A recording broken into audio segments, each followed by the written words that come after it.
One of the world's largest container ships got stuck sideways in the Suez Canal in Egypt, blocking traffic on the crucial trade passage. A local plumber was heard to remark, there's your problem. She's a stand-up actress and writer. Please welcome Danielle Perez. Danielle, nice to meet you. Nice to meet you too. Thanks for being here. Let's get into it. What a week. On Thursday, President Biden held his first solo news conference after a great deal of consternation from the press, and finally it was here, a chance for reporters to ask tough questions like this. Do you believe you'll be running against former President Trump? Oh, come on. I don't even think about it. I have no idea. I have no idea whether it'll be a Republican Party. Do you? That's right. There were more questions about the election in 2024 than the pandemic in 2021 because there were zero questions asked about COVID-19. Danielle, they forgot. Nobody asked about the pandemic. In a pandemic, that literally, like, the reason I flew with 2 masks on and a face shield and rubber gloves and didn't drink a single thing. The reason I'm dehydrated while traveling now, they forgot to mention that. Can I tell you something? I recently had a similar experience, and I will tell you, I made this decision, which was I drank a ton of water and a big Diet Coke, probably a mistake, like before I got to the airport. And then, because I was like, you know what, I need my caffeine, I need my water. Because I believe in hydration. All right, we're 2 people that believe in hydration. And I said, all right, I'm going to try to make it. It's like a 2-hour flight. And I was like, once this mask goes on, it stays on. I'm not touching it again. And then I halfway through the plane ride, I was like, oh no, I'm thirsty. I'm real thirsty. And so then I took a little mini bottle of water and I went into the bathroom and I drank it in the bathroom. How do you feel about that? I don't feel like the bathroom is more sanitary than the rest of the cabin. I mean... While there weren't any questions about the ongoing global pandemic, they did cover a lot of substantive issues on Afghanistan, North Korea, immigration, the border, voting rights, the filibuster. About the filibuster, Biden said this. It used to be you had to stand there and talk and talk and talk and talk until you collapsed. Jill Biden is like, that's funny because in our marriage, he talks until I collapse. But seriously, I love him. We have a great marriage. That's what she said.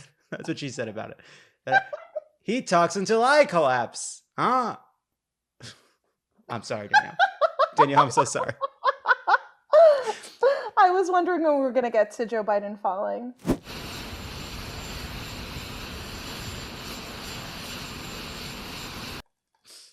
Biden also had a very strong answer when asked about Republican attacks on voting rights across the country. Deciding in some states that you cannot bring water to people standing in line, waiting to vote. Deciding that you're going to end voting at 5 o'clock when working people are just getting off work. Deciding that there will be no absentee ballots under the most rigid circumstances. It's all designed, and I'm going to spend my time doing 3 things.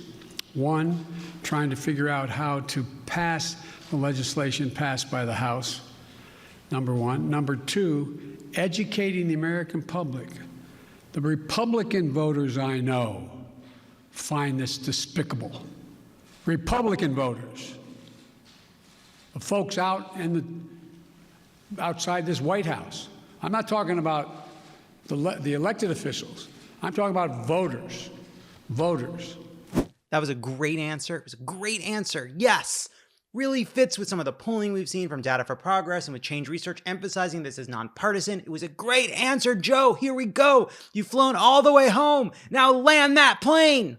I'm convinced that we'll be able to stop this because it is the most pernicious thing. This makes Jim Crow look like Jim Eagle. Yeah. What? What does that mean? This makes Jim Crow look like Jim Eagle? So now, Danielle, it's time for a segment we call Joking with Joe. This is a news segment where we break down a soundbite by President Joseph Robinette Biden. So, all right, let's break it down. Obviously, Joe Biden thinks vote suppression is bad. So in context, he must mean that these suppression measures are worse than Jim Crow. When I first heard this, I assumed that must be a person. Jim Eagle must be a person that I've never heard of named Jim Eagle. But quick Google, no luck there. No Jim Eagle. And then Yeah, you think it's going to be a real person. It's not. And then my reaction is... an eagle is more predatory than a crow? Well, that's what I thought. Up the bird food chain. Yeah. Yes, but that's not right, obviously, because that's what I thought. That's literally what I thought. I was like, eagle rules would be worse than crow rules because eagles are bigger and more dangerous. But no, not correct, because in context, Danielle, Jim Eagle is clearly better than Jim Crow, which is really, then it's about a kind of like aesthetic judgment or moral judgment about the birds themselves, that eagles are in some way better than crows, and eagles are majestic creatures soaring above, and crows are little fucking dicks running around on the ground. That's what he must mean. That's what he means. It's anti-crow. If we're going with the bird metaphor, analogy, what have you, why didn't he say Jim Vulture? Because vultures eat carrion. Vultures are the lowest of the low. That's better. That's better. Vulture. It's just confusing with the eagles. And it really reminds me of how in The Lion King, like the hyenas are the villains, which is really bringing a lot of like human energy and judgment to that world. Because if you're a zebra, it doesn't really matter if you get killed by a hyena or a lion. The lion are just monarchs who want to retain power. They're not inherently better. And I'm realizing as I say this, Danielle, that not only have I made this point before, I think I've made it recently on this podcast. You just love The Lion King. It's okay. You know, I mean, it's Hamlet. It makes sense. In our day and age, you know, monarchies are tumbling because of zebras, because of Meghan Markle. Because of zebras. You know? So yeah. I would just like to see a Lion King story that centers the zebra, or that at least ends in an election. Like what? Simba's in charge? He doesn't even live here anymore. He moved away. He doesn't know what things have been like. Oh, he's a lion though. He gets to be in charge. He had the right parents. Anyway. Also during the press conference, Biden made news when he said he trusts fate, but he expects to run for a second term. I would be proud to be the president's running mate yet again, said Vice President Kamala Harris, as she placed several bolts in her pocket that may have come from a railing. It's not clear where those bolts were from. She's loosening a railing, you know? Yeah, yeah. The alternative there is she also trusts fate, but she's, you know, she's making moves. Yeah, well, as you know, as we all learned from Linda Hamilton in Terminator 2, Judgment Day, no fate but what we make, you know? I've never seen Terminator. Is it good? Gasping for air because you haven't seen Terminator. You're just like, flames, flames, flames on the side of my face. Here's what I would say. Flames on the side of my face. Here's what I think. I think I've just learned something, which is you have this wonderful thing. I'm being very vulnerable right now. You are, but when I hear that somebody, now obviously my first instinct is to lunge, but then I realize what a gift. What a gift. You've not seen Terminator or Terminator Part 2, Judgment Day. That's so fun. You get to watch Terminator, then you get to watch Terminator Part 2, one of the greatest action movies ever made, and just Linda Hamilton just crushes it. It's so good. That's so fun. Do you like action movies? Sure. I like when things blow up. You know what? Big fan of the Fast and the Furious franchise. Okay. I love that. I love it. Because it's about family. And it's about cars. It's really barely about family. It is, though. Is it? Is it? It's all about that little house in Echo Park, and they just want to sip Coronas in front of it while they work on cars. That's all it's about. Shaw's and Hobbs, all about family. Helen Mirren, part of the family. Oh, no, I saw Shaw's and Hobbs. Part of the family. That was not a film. That was not a movie about family. Speaking of whatever we were talking about a while ago. Speaking of Vice President. Speaking of Kamala Harris, who also loves family, maybe not Joe Biden so much since she's holding around those nuts and bolts from railing. Speaking of Vice President Kamala Harris, she walked past members of the military without saluting And the clip went viral in a very specific corner of the internet as conservative grifters pretended to be outraged. She hates the troops, they say. She hates the troops. But then the military news site Task and Purpose and many others were quick to point out that there's no regulation that says the president or vice president should salute the troops. And it was never something the vice president did because the vice president isn't even in the chain of command. Pence just started doing it because he's a schmuck. And for presidents, the practice is just something Ronald Reagan decided to start doing one day. This is also why Kamala Harris isn't required to eat 2 pounds of jelly beans, call Doug mother, or illegally trade arms for hostages to fund military operations in Nicaragua. They don't have to do it. She's not required to, but boy, is it fun. Yeah. Don't do it. Don't trade arms for hostages because you have to. Do it because you want to. Do it for the love of the game. In other news this week, DoorDash has started offering COVID tests, but if you want free delivery, you have to throw in like a milkshake or something just to get to that amount. Over the $10 limit. $10, $12, whatever it is in your area, in your region. It's sad when you're ordering just for yourself and they put a bunch of tests in because they can't believe all that food is for one person. It's like, no, I know this is pizza and wings and a salad. The salad is pretend. But I didn't need 2 COVID tests. It's just me here. It's just me eating this. I just can't wait to have like a drawer filled with like just jammed with COVID tests that I'm never going to throw away.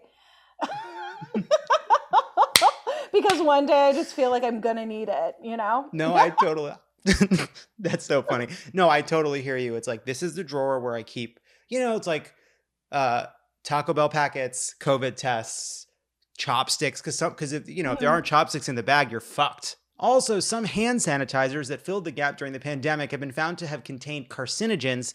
See, this is the problem when you end up buying off-brand items because the brand names have run out. You have no idea what's in there. I like to know when I'm using a chemical I bought on the internet that it went through rigorous safety testing until the agency responsible was eviscerated during a Republican administration, and it turns out the enforcement systems are based around the honor code and once-a-decade inspections by an agency run by a future lobbyist who will be employed by that company. This is America, and there are rules. I'm going to be real. I don't know if that was pro-Amazon or against Amazon, but I was able to get tampons delivered to my house within 90 minutes. So I'm gonna say pro. Gavin Newsom announced today that Californians over the age of 16 will be eligible for the vaccine by April 15th, unless you're one of the 2 million people who signed the recall petition. No vaccines for you. Those are the rules. You sign the petition, you don't get vaccinated. I don't know why it's allowed, but it's allowed. I don't think it's right. I don't think that's fair. It feels like something's wrong, but oh well, he's the governor. Gavin Newsom. Oh man. I remember when he cheated with his campaign manager's wife. I love him. Sounds familiar. Yeah. He goes for it. He's great. He's fun. He's a fun guy. He's a party. BuzzFeed News reports that Facebook is working on a version of Instagram for kids under the age of 13. It's going to be great for children. All children will use it, said the cartoon villain. Imagine looking at what Instagram and Facebook has done to our brains and deciding that the problem is it needs to be for 10-year-olds. I just can't wait for them to like activate the child army like through Instagram. Do you know what I mean? Like, yeah, it's gonna no, happen. I know. It's just gonna be like a bunch of Chucky dolls. Like, children are just gonna start animating like a bunch of fucking Chucky dolls with knives and jump ropes and start attacking us all. I think it's more. They're agile. They're small. They're small. They can fit into little places. I think sometimes that TikTok is actually where that war will begin, because it seems like part of what TikTok does is it gets trending doing something terrible to someone you love. And how far could they take that? All right, it starts by throwing a slice of cheese at somebody's face. Next thing you know, it's worse. Next thing you know, is you my just fear. have a whole block of Jarlsberg over your parents' head and you're holding it down and they're screaming until they aren't anymore. And now you're being tried as an adult. And you're like, I am literally a 10-year-old who was doing the TikTok cheese challenge. Can I live? And then, like, you're going to go to prison with over millions of followers? That's not right. That isn't right. That's not right. It's not right. How can something be wrong if 1 million people liked it? Yeah. Doesn't make any sense. Oh my God. That's not fair. On Tuesday, one of the world's largest container ships got stuck sideways in the Suez Canal in Egypt, blocking traffic on the crucial trade passage. A local plumber was heard to remark, there's your problem. There's your problem. Accent work. I love the plumber. I love that you're bringing out characters. Thank you for saying that. Anyway, seeing that ship stuck there in that passage did remind me, if you are doing a keto diet, don't forget to eat fiber. You need those leafy greens. You know what I'm saying? Oh, it gets to. Has to. Like it just has to. Has to go through. My roommates are keto, and I still love them. I want to just put that out there, but it is hard. No, I didn't know that I could like learn to like hate everything that I love, like meat and cheese. Everything is covered in oil in my kitchen. It is a shame that one aspect of going keto is that part of the way you lose weight is by burning calories, talking about it a lot. That is one of the part of it. Part of it is like losing weight by losing friends and losing people close to you. And that's also part of it. Yeah. I can't stop thinking about the moment they realized that they weren't just gonna potentially get this ship stuck, that things weren't going bad, but there was definitely a moment where the person driving this ship realized that they had just blocked the Suez Canal, and the panic sweats. I blocked the Suez Canal. Oh my, wait, put it in reverse. It's not working. Let me try going forward. Can't go forward. Can't go back. Can't go sideways. We are fucking stuck. I have blocked the Suez Canal. I'm so fucked. Fuck. And then it never ends. It does, like, it's not like a couple, it's still there. We're having this conversation on Thursday. This beep, like, you're just sitting there being like, that is such a fuck up at work. You can never, like, you are the person who blocked the Suez Canal. If you go to the Wikipedia for Suez Canal, which I have now done, it starts with Napoleon. And then it's like Napoleon, it's conflicts between Israel and Egypt. It's a long history, the Soviet Union, the Cold War. And then right there at the bottom, and then some schmuck blocked it with a boat. It's like people fought over this space to have this access. You blocked it with a fucking ship. That's so embarrassing. That's the most embarrassing thing.